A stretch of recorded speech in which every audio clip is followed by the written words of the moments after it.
네, 오늘 우리 함께 나눌 말씀은 시편 27편 말씀입니다. 1절부터 14절까지 우리 한 절씩 교독하겠습니다. 저부터 한 절씩 교독하겠습니다. 여호와는 나의 빛이요 나의 구원이시니 내가 누구를 두려워하리요. 여호와는 내 생명의 능력이시니 내가 누구를 무서워하리요. 나의 대적들 나의 원수들인 그들 실족하여 군대가 나를 대적하여 진칠지라도 내 마음이 두렵지 아니하며 전쟁이 일어나 나를 치려할지라도 나는 여전히 태어나리로다.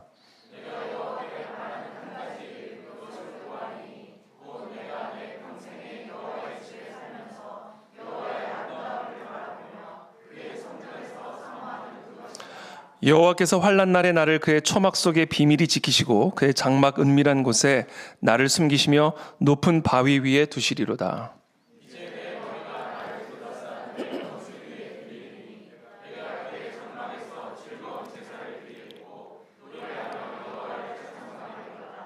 여호와여 내가 소리내어 부르짖을 때에 들으시고 또한 나를 긍휼히 여기사 응답하소서.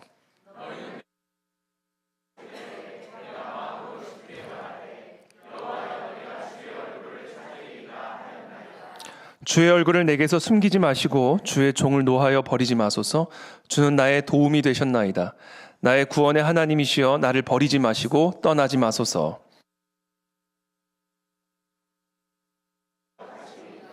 여호와여 주의 도를 내게 가르치시고 내 원수를 생각하셔서 평탄한 길로 나를 인도하소서.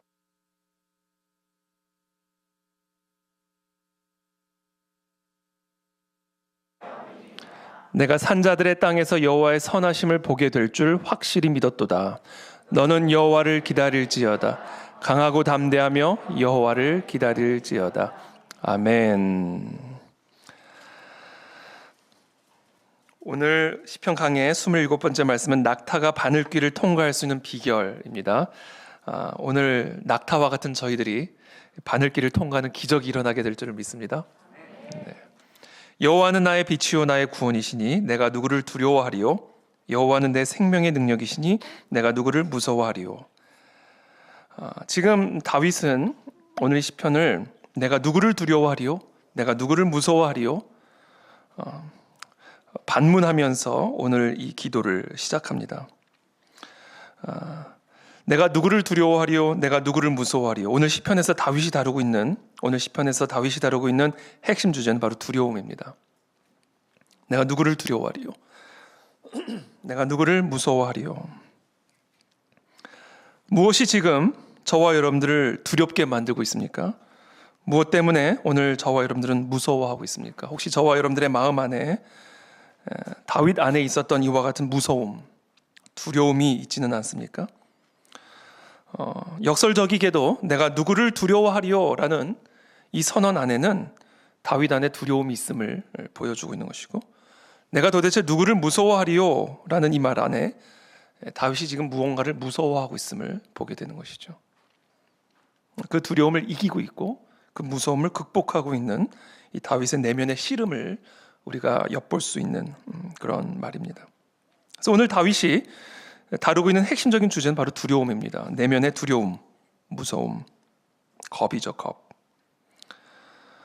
오늘 저와 여러분들의 마음속에 있는 이 두려움과 무서움을 야기하는 염려와 근심이 무엇입니까? 오늘 다윗의 시편은 우리 안에 있는 이 염려와 근심을, 두려움과 무서움을 이기는 삶의 비결을 우리에게 제시해주고 있습니다. 우리 안에 있는 두려움과 무서움을, 염려와 근심을 이기는, 극복할 수 있는 비결, 그것은 바로 여호와 하나님이십니다. 여호와는 나의 빛이요 나의 구원이시기 때문에 내가 누구를 두려워하리요. 여호와가 나의 빛이요 내 생명의 능력이시니 내가 도대체 누구를 무서워하리요. 내 안에 두려움이 있고 내 안에 무서움이 있고 내 안에 염려와 근심이 있지만 여호와가 나의 빛이시니 내가 누구를 두려워하리요. 여호와가 나의 구원이시요 내 생명의 능력이 되시니 내가 도대체 누구를 무서워하리요. 우리의 삶에 두려움과 염려와 근심을 이길 수 있는 길, 그 비결은 여호와 하나님 한 분이심을 기억하시기를 축복합니다. 지금 여호와를 나의 빛으로 고백하고 있는 것을 보면 비유죠, 비유. 우리가 여러 가지 비유가 있는데 하필이면 오늘 다윗은 여호와를 빛으로 비유를 하고 있습니다. 여호와를 나의 빛으로 고백하고 있는 것을 보면 지금 다윗이 두려워하고 있고 무서워하고 있는 이유는 바로 어둠 때문이라는 사실을 알 수가 있습니다.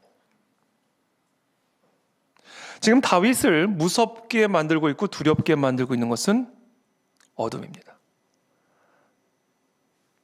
어둠은 우리 가운데 두려움을 야기하죠. 밤이 주는 두려움이 있습니다. 어두운 밤길을 홀로 걸을 때 우리 마음에 두려움이 생겨나죠. 어두움은 우리에게 두려움을 가져다 줍니다. 어둠이 우리에게 두려움을 주는 가장 본질적인 이유가 있습니다. 어둠은 우리로 하여금 아무것도 볼 수 없게 만들기 때문에 그렇습니다. 흑암은 우리를 아무것도 볼 수 없게 만듭니다. 그래서 아무것도 알 수 없게 만듭니다. 어둠은, 흑암은 우리로 하여금 한 치 앞도 미리 내다볼 수 없게 만들기 때문에 우리는 한 치 앞도 알 수 없는 상태가 됩니다. 이것이 지금 다윗이 두려워하고 있고 무서워하고 있는 이유요. 그래서 오늘 다윗은 여호와를 빛으로 비유를 하고 있는 것이죠. 어둠 속에 보이지 않는 구덩이는 없는지, 내가 놓치고 있는 함정은 없는지, 낭떠러지가 눈앞에 있는지도 모르고 내 발을 내딛게 되는 것은 아닌지, 저 깊은 어둠 속에 도대체 누가 숨어있고 누구를 만나게 될 것이며 그 사람과의 만남은 내 인생을 앞으로 어떻게 이끌고 갈지, 지금 내가 선택하는 내 삶의 이와 같은 경로가 앞으로 내 삶을 어떤 길로 인도하게 될지, 어떤 일이 나를 기다리고 있는지 도무지 알 수가 없는 상태, 그게 바로 어두움 가운데 있는 우리의 상태인 거죠. 그런 의미에서 다윗의 마음을 지금 무섭고 두렵게 만들었던 어두움은 다름 아닌 다윗의 미래입니다. 도대체 내일 무슨 일이 일어날지를 모르겠는 거예요. 내가 오늘 밤 무사히 잘 수 있을까? 내일 아침 무사히 깰 수 있을까? 여러분, 다윗뿐이 아니라 우리 모두의 미래는요, 어둠에 묻혀 있습니다. 우리의 미래는 완벽한 흑암 가운데 묻혀 있습니다. 우리의 미래를 미리 내다볼 수 있는 사람은 아무도 없습니다. 오늘 나의 선택이 내일의 어떤 결과를 만들어낼지, 오늘 우리에게 무슨 일이 일어날지, 내일 우리에게 어떤 일이 일어날지, 오늘 나의 선택과 나의 결정이 나의 삶의 앞으로 어떤 열매를 만들어낼지, 우리의 미래는 철저한 어둠에 묻혀 있습니다. 그래서 아무것도 알 수 없는 우리의 미래는 우리에게 아무것도 할 수 없는 무기력감을 가져다 주는 것이죠. 이처럼 어둠이라고 하는 것은요, 우리로 하여금 아무것도 볼 수 없고, 그래서 아무것도 알 수 없고, 그래서 우리는 우리의 미래에 대해 아무것도 할 수 없는 무기력하고 무방비 상태에 빠질 수밖에 없게 되는 것이죠. 그것이 우리의 삶이고 인생입니다. 바로 이 무기력하고 무방비한 상태예요. 철저한 어둠과 흑암에 묻혀 볼 수 없고 알 수 없고 아무것도 할 수 없는 그런 무기력함, 그런 무방비한 상태가 바로 우리에게 두려움을 가져다 주는 것이고 염려와 근심을 가져다 주는 것이죠. 한마디로 아무것도 할 수 없는 상태가 되어버리는 거예요. 나의 삶에 대하여, 나의 미래에 대하여 할 수 있는 것이 아무것도 없는, 그래서 우리의 마음에 두려움과 근심이 있는 것이죠. 자, 그와 같은 무기력하고 무방비 상태에 놓여 있는 우리들에게 한 치 앞을 알 수 없이 그냥 오늘 하루를 살아가야만 하는 그런 무기력하고 무방비 상태에 놓여 있는 우리들에게 빛이 되시는 분이 하나님이시다.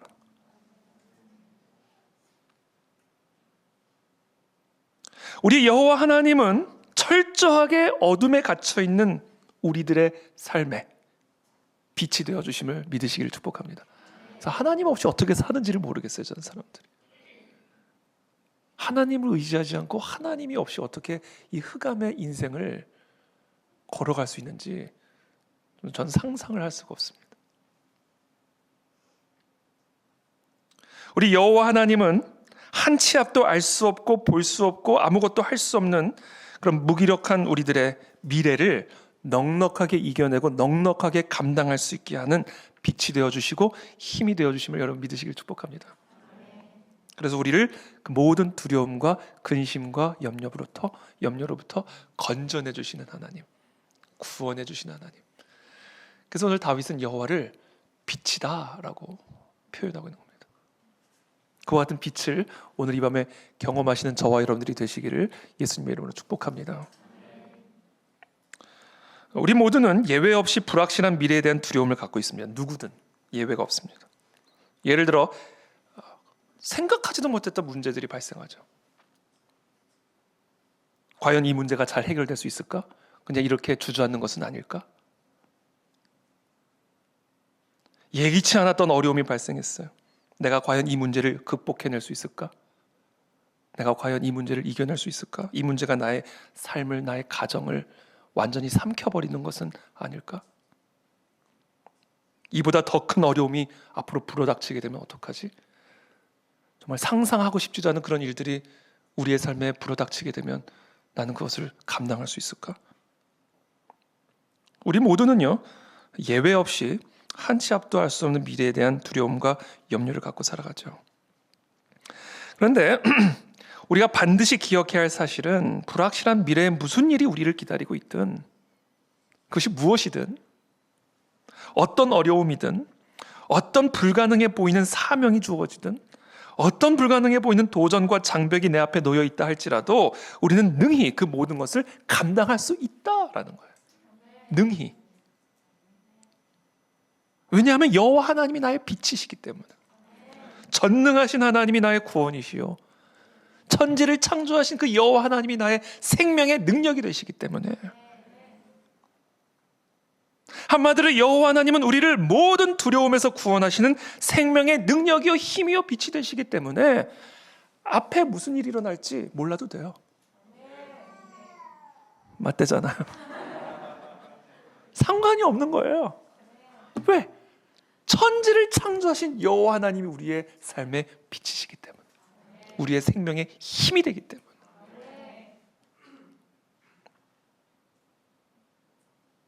비록 우리는 한 치 앞도 내다볼 수 없는 불확실한 미래를 향해 끊임없이 한 발 한 발 내디뎌야 하는 삶이지만, 마치 낙타가 바늘구멍을 통과해야만 하는 그런 불가능한 일에 도전해야 하는 상황이라 할지라도 하나님은 그 모든 것을 감당할 수 있는 힘과 능력을 주셔서 불확실한 미래가 주는 온갖 두려움으로부터 우리를 건져내시고 구원해 주시는 분이십니다.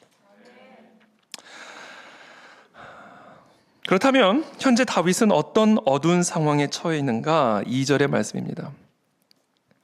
악인들이 내 살을 먹으려고 내게로 왔으나 나의 대적들, 나의 원수들인 그들은 실족하여 넘어졌도다. 한 치 앞도 내다볼 수 없는 불확실한 미래를 과거형으로 표현하고 있죠. 어둠 속에 묻혀있는 자신의 미래가, 내일 일을 알 수 없는 그런 절체절명의 위기 가운데 있는 이 다윗의 미래가 너무 선명하게 보이는 거예요. 자기를 지금 너무나 두렵게 만들고 있는 이 원수들의 미래가 보이는 거예요.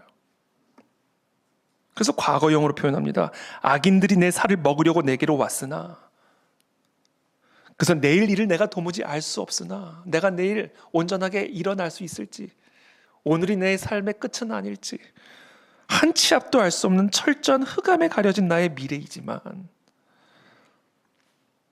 나의 원수들인 그들이 실족해서 넘어지는 게 보인다. 도대체 어떻게 그 미래가 보이게 된 것일까요? 어떻게 그 흑암과 어둠에 갇혀있는 우리의 미래가, 다윗의 미래가 그렇게 선명하게 보여서 과거형으로 표현될 만큼 확정적으로 선언할 수가 있었던 것일까요? 여호와가 빛이시기 때문에 보이는 거예요. 우리가 여러분 빛을 통해서 어둠 속에 묻혀있는 것들을 보게 됩니다. 지금 우리가 서로가 서로를 볼 수 있는 이유는 지금 빛이 있기 때문에 그래요. 이 빛을 통해서 우리가 보기 때문에 보이는 거예요. 이 빛이 없으면 아무것도 안 보입니다. 빛을 통해서 어둠에 묻혀있는 이곳이 저와 여러분들을 서로 볼 수가 있게 되는 거예요. 빛을 통해서. 마치 그와 같이 우리는 하나님을 통하여 어둠 속에 묻혀있는 미래가 보이기 시작하는 거예요. 빛을 통해서 어둠에 묻혀있던 우리들이 보여지는 것처럼, 우리들을 서로 볼 수 있는 것처럼 빛이신 여호와 하나님을 통해서 철저하게 어둠에 묻혀있는 우리의 미래를 선명하게 과거형으로 표현할 만큼 선명하게 보게 되는 겁니다. 여호와를 통해서 내 미래를 보는 거예요. 여호와를 통해서 원수가 보이는 거예요. 그러니까 그 원수들이 실족해서 자빠지는 게 보이는 거예요. 그들의 패배가 보이고 나의 승리가 보이는 겁니다. 왜? 빛을 통해서 보니까 보이는 거예요. 전능하신 천지만물을 창조하시고 다스리고 주관하시는 하나님을 통해서 내 미래를 보니까 미래가 선명하게 보이는 거예요.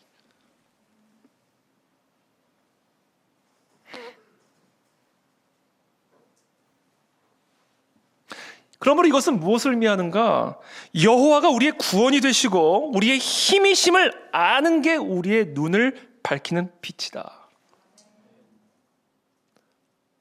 하나님을 통해서 우리가 미래를 보게 된다는 것은 하나님이 나의 구원이 되시며 하나님이 우리의 힘이 되심을 아는 것으로 우리가 볼 때 우리의 미래가 선명하게 보이는 눈이 열리게 되는 것이다. 영국의 철학자 프랜시스 베이컨은 아는 것이 힘이다 라고 말했습니다. 그러나 오늘 다윗은 아는 것이 곧 빛이다 라고 말합니다.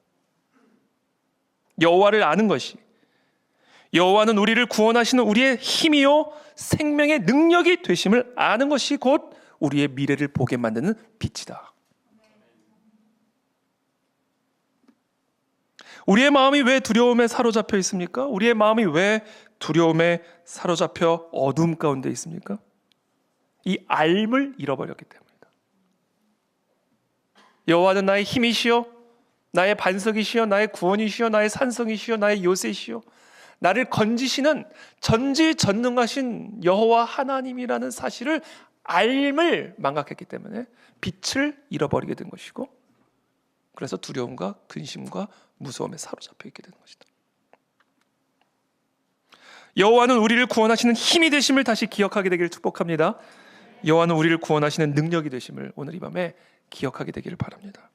그래서 불확실한 우리의 미래에 대해서 더 이상 두려워하지 않는 은혜가 오늘 이 밤에 있게 되기를 축복합니다. 오늘 이 다윗의 고백처럼 여호와는 나의 빛이시니, 나의 구원이시여, 내 생명의 힘과 능력을 주시는 빛이시니 내가 무엇을 두려워하며 내가 누구를 두려워하리요? 이것을 선언하십시오. 비록 악인들이 내 살을 먹으려고 내게로 달려왔으나 나의 대적들, 나의 원수들인 그들이 실족하여 넘어졌다. 이미 그 눈이 열리는 이 밤이 되시기를 축복합니다. 3절에 그래서 계속해서 이야기를 합니다. 군대가 나를 대적하여 진칠지라도 내 마음이 두렵지 아니하며 전쟁이 일어나 나를 치려 할지라도 나는 여전히 태어나리로다. 이 알미 이렇게 만들어요. 사람을 여호와가 누구신지, 여호와가 어떤 분이신지를 알미 우리를 이렇게 만듭니다. 우리의 관점을 이렇게 열어줘요. 우리의 미래를 이렇게 보게 만듭니다. 이 빛이. 여러분, 우리가 이 관점만 가지고 산다면 정말 오늘 다윗처럼 내가 도대체 뭐를 무서워하리요? 무엇을 두려워하리요? 이와 같은 고백이 항상 흘러나오지 않겠습니까? 근데 한 가지 질문이 생겨요. 여호와가 빛이시라면 왜 그 빛은 항상 꺼졌다 켜졌다 그럴까?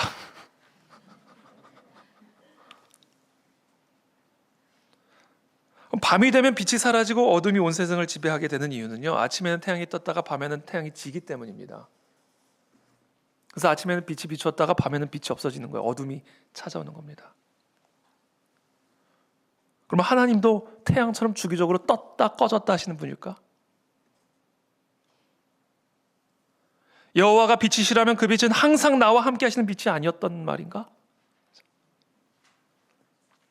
나의 상황에 따라, 내 원수들의 사이즈에 따라, 내 대적들의 크기에 따라 이 빛이 커졌다, 작아졌다, 켜졌다, 꺼졌다 하는 그런 빛인가?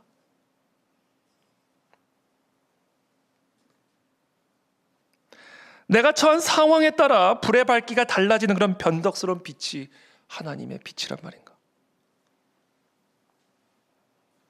여호와가 빛이시라면 왜 그 빛은 항상 나의 이 어두운 관점을 밝혀주지 않고 계시는 것일까?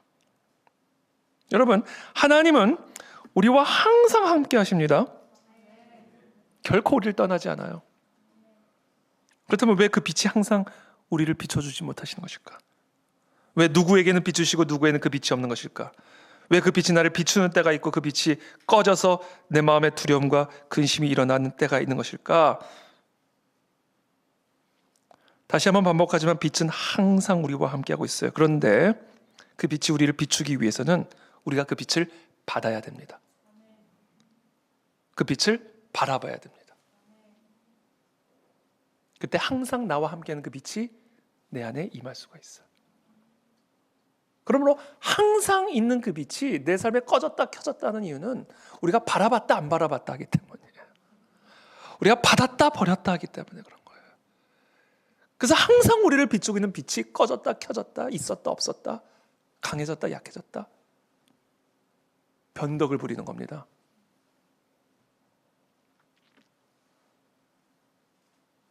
그 빛이 항상 저와 여러분들의 삶을 비추기를 원하십니까? 그럼 우리는 항상 그 빛을 바라봐야 됩니다. 항상. 여러분, 달은요 엄밀하게 말하면 달빛이 아니에요. 그렇죠? 달은 우리가 알다시피 해의 빛을 반사하는 거예요. 달은 스스로 빛을 내지 못합니다. 그래서 해를 품은 달이라는 드라마도 있었잖아요. 엄밀하게 말하면 달빛은 달의 빛이 아니에요. 달의 빛은 사실 해의 빛입니다. 달이 해의 빛을 받아야 그 빛을 발하게 되는 겁니다. 하나님은 항상 계셔요. 그러나 그 하나님의 빛을 우리가 받기 위해서는 우리가 항상 하나님을 바라봐야 됩니다. 하나님을 사모해야 됩니다. 이것이 우리가 빛을 받을 수 있는 유일한 비결이에요. 그래서 다윗은 다음과 같이 고백합니다. 4절에 내가 여호와께 바라고 싶은 거 바라는 것 여러 가지가 있지만 내가 여호와께 바라는 한 가지 일만을 고르라 한다면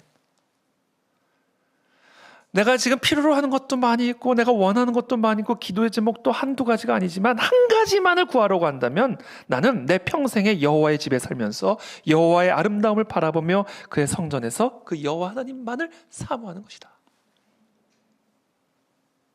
그거면 족하다.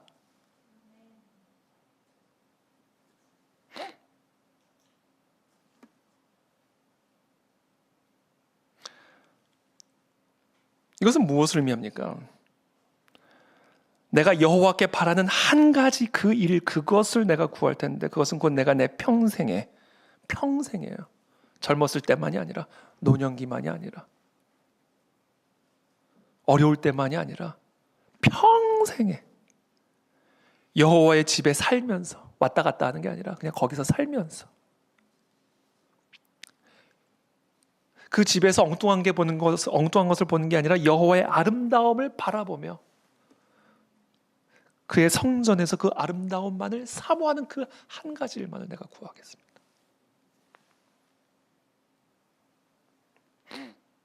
이것은 뭘 의미하는가? 하나님에 대한 절대적인 의존을 표현하고 있는 거예요. 하나님 한 분만 있으면 나는 아무것도 없어도 된다. 지금 그걸 얘기하는 거예요. 여러 가지 필요 없다는 거예요. 뭐 여러 가지 구할 것도 없다라는 거예요. 그냥 한 가지만 구하면 된다. 하나님만을 구하면 된다. 하나님만을 사모하면 된다. 평생 살면서 그렇게 하는 거죠. 하나님에 대한 절대적인 의존. 그게 저와 여러분들 안에 있습니까? 그게 있으면 그 빛은 항상 우리를 비출 거예요. 미래를 선명하게 보게 되는 겁니다. 그 절대적인 의존만 있으면 돼요. 5절에 이렇게 고백합니다. 여호와께서 환난 날에 나를 그의 초막 속에 비밀히 지키시고 그의 장막 은밀한 곳에 나를 숨기시며 높은 바위 위에 두시리로다. 하나님만을 사모하면 하나님이 환난 날에 나를 이렇게 지키시고 나를 숨기시고 바위 위에 두실 것이다. 이제 내 머리가 나를 둘러싼 내 원수 위에 들리리니 내가 그의 장막에서 즐거운 제사를 드리겠고 노래하며 여호와를 찬송하리로다. 여호와를 오히려 노래하고 찬송한대요. 원수들 앞에서 자기 살을 파먹으려고 달려드는 이 악인들 앞에서 오히려 하나님을 찬양하고 하나님께 노래를 드린다는 거예요. 어떻게 이렇게 태연함, 이렇게 선명한 미래에 대한 확신을 가질 수 있을까? 한 가지 일만을 하고 있기 때문에 그렇다는 거. 절대적으로 하나님만을 의존하는 이 자세가 우리 안에 있어야 됩니다. 이 자세만 우리 안에 있다면 저와 여러분들의 미래는요, 아무것도 염려할 일이 없습니다. 무슨 일이 일어나도 상관이 없어요. 어떤 도전과 장벽이 기다리고 있다 하더라도 아무 상관이 없어요. 이것만 하면 돼요.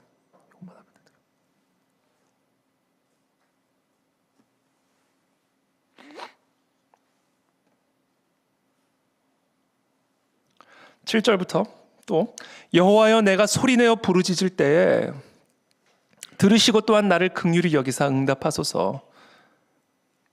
너희는 내 얼굴을 찾으라 하실 때에 내가 마음으로 주께 말하되 여호와여 내가 주의 얼굴을 찾으리이다 하였나이다. 주의 얼굴을 내게서 숨기지 마시고 주의 종을 노하여 버리지 마소서. 주는 나의 도움이 되셨나이다. 나의 구원의 하나님이시여 나를 버리지 마시고 떠나지 마소서. 내 부모는 나를 버렸으나 여호와는 나를 영접하시리이다. 이게 뭐예요? 한 가지 일만을 구한다고 그랬잖아요. 절대적인 의존성을 얘기하잖아요. 그것을 지금 다윗은 은근히 부모 자식 간의 관계에 빗대어 설명을 하고 있는 겁니다. 내가 어느 정도로 하나님에게만 절대적으로 의존하는가? 내 평생에 하나님의 장막에 살면서 하나님의 영광스러운 아름다움만을 사모하며 나는 그거 하나만을 평생 장막에서 살면서 사모할 것이다. 그와 같은 절대적인 의존성을 가지고 나는 살 것이다. 평생을. 근데 그 절대적인 의존성이 어느 정도냐면 마치 갓난 아기가 부모에게 붙어있듯이. 그런데 부모는 설령 나를 버릴지라도 실제로 부모는 버리기도 해요. 그렇죠? 그러나 하나님은 버리지 않을 것을 내가 알기 때문에 갓난 아기가 부모에게 절대적으로 의존하는 것보다 하나님을 나는 더 온전하게 의존하겠다. 여러분, 갓난 아기가 부모에게 의존하는 그 의존성은요, 대단하죠? 대단합니다.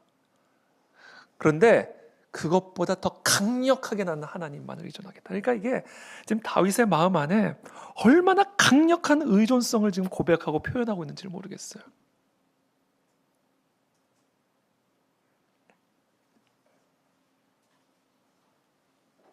지금 다윗은 이걸 고백하는 거예요. 하나님이 부모보다 더 좋은 분이다.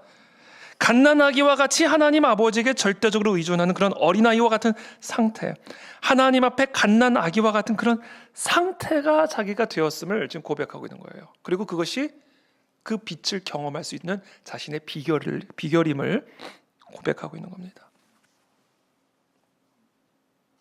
저와 여러분들이 하나님 앞에 갓난아기와 같은 존재가 되시기를 축복합니다. 그것만이 우리의 삶의 구원의 힘이 되시는 빛이 되시는 여호와 하나님을 경험할 수 있는 유일한 길이다.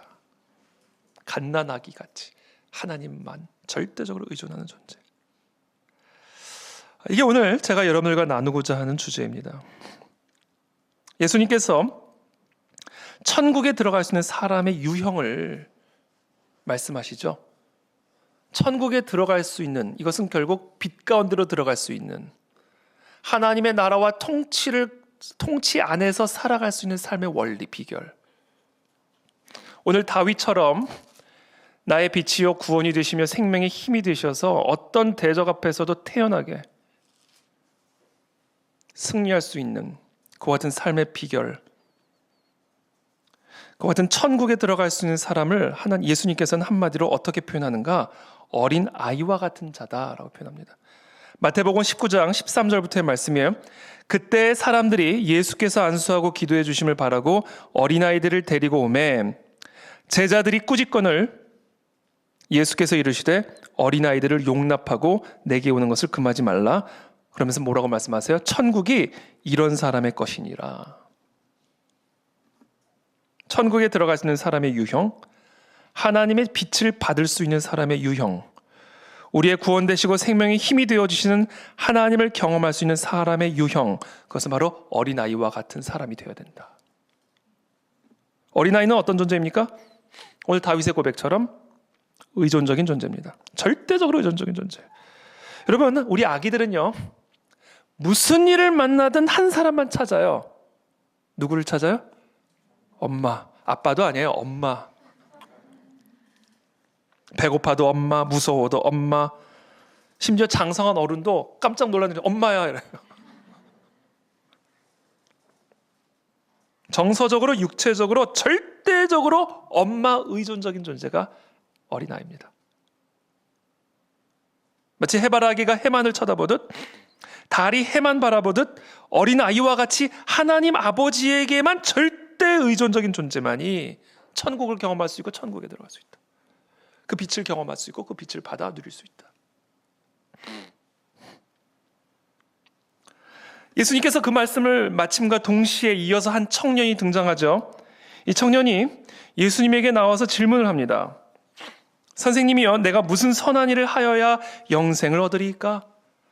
선생님이여, 내가 무슨 선한 일을 해야 천국을 경험할 수 있겠습니까? 어떻게 그 빛이 내게 비춰질 수가 있겠습니까? 어떻게 그 하나님의 통치와 하나님의 그 능력을 경험하는 삶을 살 수가 있겠습니까? 내가 무슨 선한 일을 하여야 영생을 얻으리이까? 나의 힘을 의지하여 나의 행위를 통해서 영생을 얻을 수 있다고 생각하는 자가 청년이다.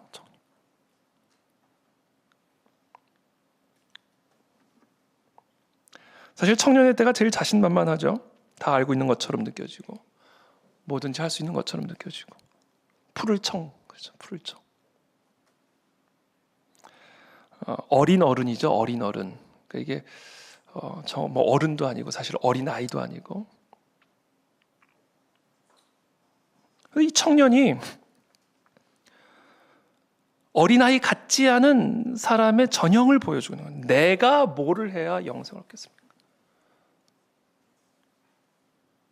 그 예수님 말씀하세요. 살인하지 마라, 간음하지 말라. 너 다 들었지? 이것을 지켜 행하라. 그랬더니 이 청년이 뭐라고 얘기를 해요? 그 청년이 이르되 이 모든 것을 내가 지키었사온데 아직도 무엇이 부족합니까? 내가 다 했습니다. 저는 예수님이 이 말 듣자마자 뭐라고 속으로 그러셨을 것 같아요. 이걸 다 지켰다고 네가? 아니 어떻게 이걸 내가 다 지켰다고 말할 수가 있죠? 이거는 정신 상태가 이상한 상태인 거예요. 어떻게 그걸 다 지켰다고 말할 수가 있어요? 이건 양심의 화인을 맞은 거예요, 지금.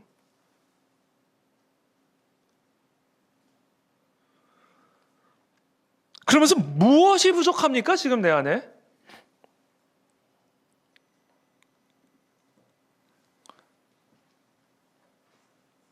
도대체 이 청년의 어린아이 같지 않은 이런 모습은 도대체 어디서부터 나온 것일까?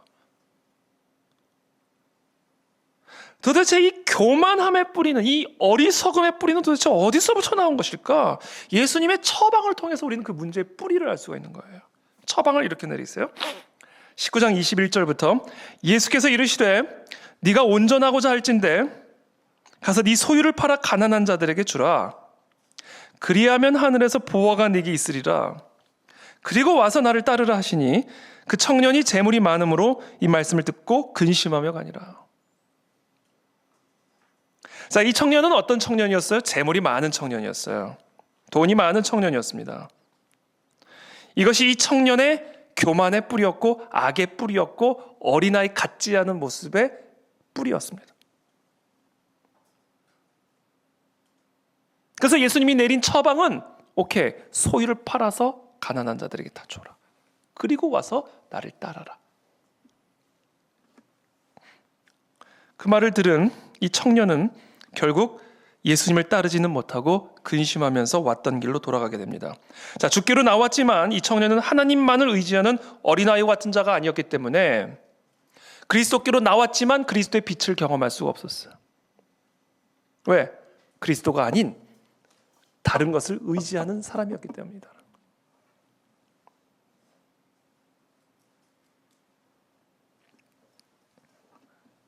죽기로 나왔지만 이 청년은 하나님만을 의지하는 사람이 아니었어요. 그래서 이 청년에게 내린 처방이 무엇이었는가? 소유를 팔아 가난한 자들에게 주어라. 그것은 곧 하늘의 보화를 쌓는 일이다. 이거죠. 물질이 있는 곳에 마음이 있다. 어린아이와 같은 사람이란 하나님에게만 절대적으로 의존하는 어린아이와 같이 되어야만 하는 것이다. 저는 이 말씀을 읽을 때 소유를 팔아 가난한 자들에게 주라. 이 소유를 팔아서를 저는 동시에 소유를 뺏어서 맞나요? 빼앗아. 네. 소유를 팔아서 이 말씀을 소유를 빼앗아로도 읽을 수 있다고 저는 묵상을 했어요. 하나님은 우리로 하여금 어린아이와 같이 하나님만을 의존하는 그런 절대적으로 의존하는 그런 어린아이와 같이 우리를 만드시기 위해서 소유를 팔라는 처방을 내리시든 소유를 뺏는 처방을 내리시든 하나님은 어떻게 해서든 우리가 하나님처럼 의지하는 것을 팔게 하든 뺏으시든 하여 하나님에게만 절대적으로 의존적인 어린아이 같은 존재로 바꾸신다는 거죠.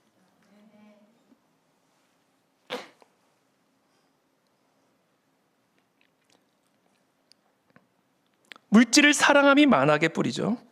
물질을 사랑하는 사람은 하나님만을 절대적으로 의존할 수가 없죠. 그래서 그 사람을 치유하는 법은 이 청년의 경우 그와 같은 사람을 치유하는 법은 하나여서 소유를 팔게 하든 소유를 뺏든 둘 중에 하나입니다. 그러면서 예수님께서 다음과 같이 제자들에게 이르십니다. 예수께서 제자들에게 이르시되 내가 진실로 너희에게 이르노니 부자는 천국에 들어가기가 어려우니라. 다시 너희에게 말하노니 낙타가 바늘귀로 들어가는 것이 부자가 하나님의 나라에 들어가는 것보다 쉬우니라 하시니. 여러분, 부자가 천국에 들어가기 어려운 이유가 뭘까요? 부자가 이 하나님의 빛을 경험하기 어려운 이유가 뭘까요? 부자가 어린아이처럼 하나님만을 절대적으로 의존하는 삶을 살기 어려운 이유가 뭘까요? 부자는요, 가진 것이 많기 때문에 불확실한 미래를 잘 준비하고 대비할 수 있는 사람입니다. 한마디로 자신의 불확실한 어둠에 갇혀있는 미래를 대비하기 위해서 자신이 의지할 게 많은 사람이에요. 그래서 착각을 일으킵니다. 미래를 준비하고 있다. 나는 미래를 밝히는 빛을 가지고 있다. 자신의 불확실한 미래를 보장하고 있고 대비하고 있다라고 착각하게 만드는 게 이 부자의 부유함입니다. 여러분, 선을 봤는데 배우자를 선을 보는데 선에 나온 배우자 예비 후보자가 통장에 100만 원 있는 사람과 1억 원 있는 사람, 누구의 미래가 더 밝아 보이세요? 결혼을 위해서 선을 봤는데 한 달에 50만 원의 월급을 버는 사람과 한 달에 5천만 원을 버는 사람 중에 누구의 미래가 더 밝아 보이세요? 5천만 원 진짜. 부자는 자신의 불확실한 자신의 미래를 비추는 빛으로 삼고 있는 사람이에요. 모든 부자가 그런 건 아니에요. 그러나 오늘 예수님이 부자가 천국에 들어가는 것이 낙타가 바늘길을 통하는 것보다도 어렵다라고 말씀하셨을 때 그 부자는 그런 부자를 의미하는 겁니다. 부자는 자신의 불확실한 자신의 미래를 비추고 보장할 수 있는 빛으로 삼고 있는 사람이에요. 그래서 투자를 하고 저축을 하고, 그래서 자신의 자산을 최대한 불려서 미래를 보장하려고 하는 자입니다. 투자를 하거나 알뜰하게 저축을 하는 게 잘못된 것은 절대로 아니에요. 투자를 잘 하시길 축복합니다. 저축을 알뜰하게 하시길 축복합니다. 그러나 그와 같은 방식으로 한 치 앞도 알 수 없는 자신의 미래를 안전하게 보장할 수 있다고 생각하는 자세가 천국에 들어갈 수 없는 오늘 부자의 자세다. 이와 같은 부자의 어리석은 모습을 예수님은 누가복음에서 이렇게 비유로 말씀하세요. 누가복음 12장 19절이에요. 또 내가 내 영혼에게 이르되 영혼아 여러 해 쓸 물건을 많이 쌓아두었으니 평안히 쉬고 먹고 마시고 즐거워하자 하리라. 빛이 있는 거예요. 미래를 향한 빛. 왜? 먹을 게 많이 쌓아두었거든. 미래를 비추는 빛이 있는 거예요. 그러니까 평안히 쉬고 먹고 마시고 즐거워하자 하리라 하되 하나님은 이르시되 어리석은 자여 오늘 밤에 네 영혼을 도로 찾으리니 그러면 네 준비한 것이 누구의 것이 되겠느냐 하셨으니 자기를 위하여 재물을 쌓아두고 하나님께 대하여 부요하지 못한 자가 이와 같으니라. 저는 여기서 하나님께 대하여 부요하지 못한 자가 어떤 의미일지 그것은 뭐 해석하기 나름이라고 생각하는데 저는 오늘 이렇게 해석하고 싶어요. 하나님에 대한 믿음이 부요하지 않은 자. 자기가 쌓아둔 이 물질을 자신의 미래를 밝히고 보장하는 빛으로 삼지 하나님을 그와 같은 빛으로 삼지 않고 있는 그와 같은 자. 그러므로 오늘 예수님이 부자가 천국에 들어가는 것이 낙타가 바늘길을 통하는 것보다도 더 어려운 일이다. 즉 불가능한 일이다. 라고 말씀하실 때 여기서 말씀하는 부자란 꼭 돈 많은 부자를 의미하는 게 아니에요. 마음이 어린아이와 같지 않은 모든 자가 부자와 같은 자입니다. 예수님이 이 비유에서 말씀하시는 부자의 의미예요. 부자는 의지할 게 많은 자예요. 그래서 하나님을 의존할 필요가 없는 자예요. 그래서 하나님에 대한 인색한 믿음을 가지고 있는 자입니다. 그러므로 부자란 오늘 예수님이 말씀하시는 그 마태복음에서 말씀하시는 부자란 반드시 돈이 많은 부자를 의미하는 게 아니라 하나님을 어린아이와 같이 절대적으로 의존하지 않는 자예요. 그래서 부자가 천국에 들어가는 것이 낙타가 바늘길을 통과하는 것보다 어려워. 즉 불가능한 거면 불가능한 거예요. 자, 그렇다면 우리에게는 소망이 없는 것일까? 우리는 어떻게 보면 그 천국으로 들어가기 위해서는 낙타와 같은 존재들인데 그 하나님의 빛을 우리가 받기에는 너무나 낙타와 같이 하나님에 대한 믿음이 너무나 인색한 자들인데 우리는 하나님보다 다른 것을 훨씬 더 많이 생각하고 하나님을 우리의 삶의 빛으로 삼기보다는 하나님을 우리의 미래의 유일한 보장이요 반석으로 삼기보다는 내 재정, 내 재물, 내 투자, 내 저축을 더 나의 삶의 보장으로 나의 미래를 비추는 빛으로 삼는 그런 낙타 같은 존재들인데 어떻게 이 바늘길을 통과할 수 있을까? 오늘 예수님은 말씀하십니다. Don't worry. 그렇게 만들어줄 거야. Don't worry. 마태복음 19장 26절에서 예수님이 이렇게 말씀하세요. 예수께서 그들을 보시며 이르시되 사람으로는 할 수 없으나 하나님으로서는 다 하실 수 있느니라. 여러분, 낙타가 바늘길을 통과하는 것은 불가능합니다. 낙타가 바늘길을 통과할 수 있는 방법은 딱 하나예요. 이게 뭔지 아세요? 낙타가 바늘길보다 작아지면 됩니다. 참 쉽죠? 낙타가 바늘기보다 작아진다. 이건 불가능한 일이죠. 어떻게 낙타가 바늘기보다 작아지겠어요? 근데 하나님이 낙타를 바늘기보다도 작게 만들어서 그 바늘기를 통과하게 만드실 수 있는 분이라는 거예요. 그럼 도대체 그 일을 어떻게 행하시는 것인가?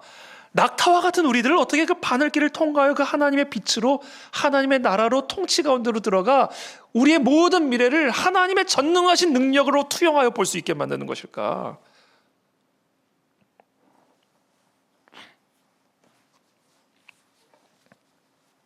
저와 여러분들이 낙타라면요, 바늘길을 통과해야만 살 수 있는 상황을 만들어 주셔요. 바늘길을 통과하면 살고 통과하지 못하면 죽는 위기. 한마디로 내 힘으로는 절대로 감당할 수 없는 바늘길을 허락하십니다.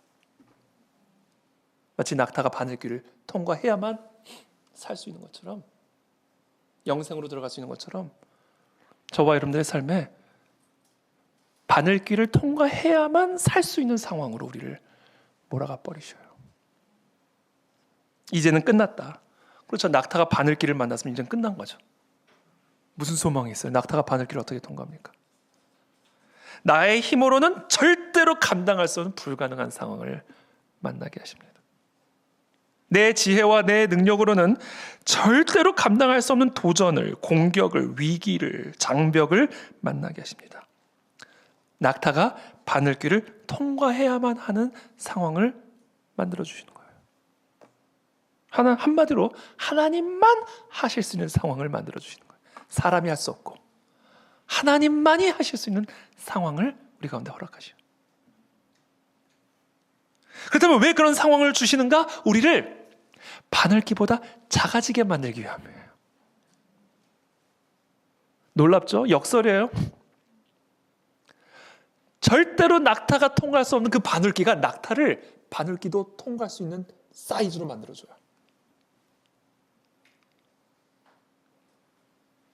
하나님이 왜 낙타와 같은 우리들에게 바늘기와 같이 좁은 상황, 어려운 상황, 불가능한 상황을 우리 가운데 허락하시는가?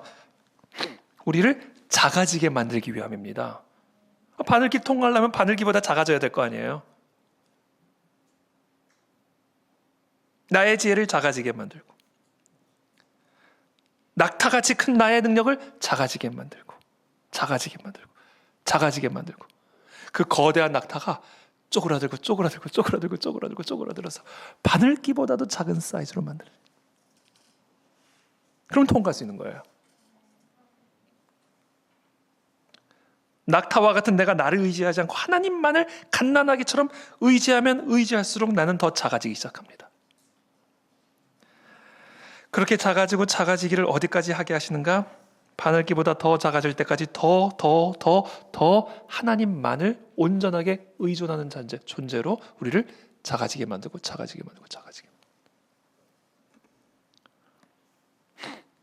그렇게 낙타와 같이 거대했던 내가 작아질 때, 그래서 우리가 하나님만을 의존하고 더 의존할 때 우리도 모르는 사이에 낙타와 같던 내가 바늘기보다도 작아져가지고 바늘기를 너끈히 통과하는 그런 역사를 우리 가운데 허락하신다라는 것.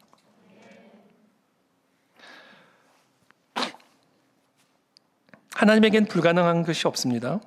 그러므로 우리가 하나님만 의존하는 갓난아기와 같이 작은 자가 되면 될수록 우리는 낙타가 바늘길을 통과하는 기적을 경험하게 될 줄을 믿습니다.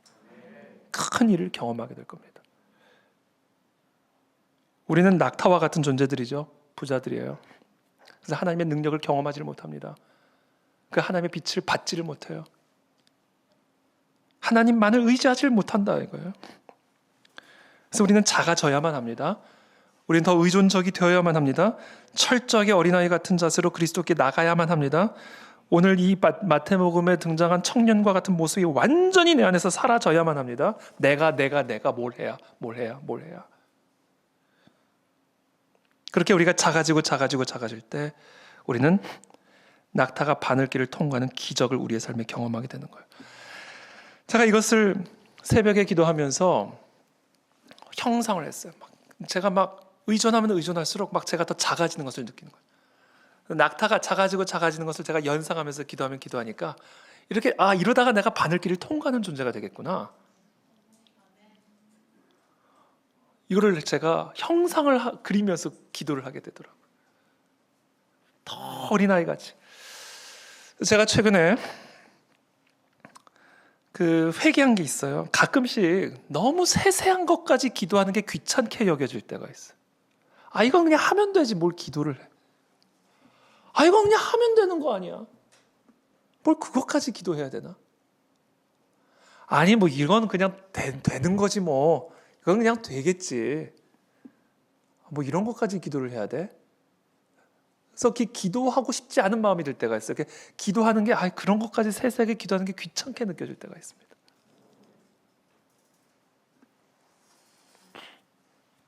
이 정도는 그냥 건너뛰고 싶은, 안 그래도 기도할 게 많은데, 여러분 그런 마음과 생각을 몰아내면 몰아낼수록 작아지는 거예요.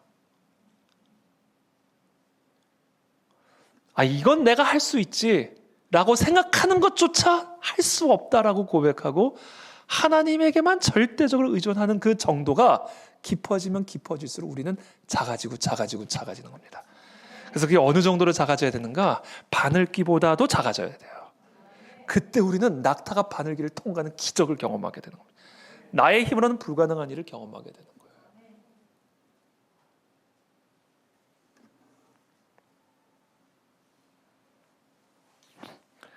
그래서 오늘 마지막 14절에 다윗은 이렇게 결론을 내립니다. 너는 여호와를 기다릴지어다. 강하고 담대하며 여호와를 기다릴지어다. 이게 뭐예요? 여호와를 바라보라는 거죠.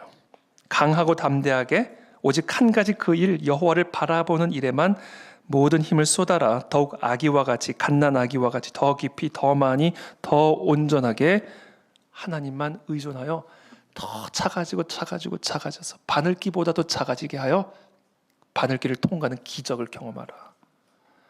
여러분 혹시 낙타가 바늘길을 통과해야만 하는 그런 불가능한 상황처럼 보이는 그런 상황에 놓여져 있는 분들이 계십니까?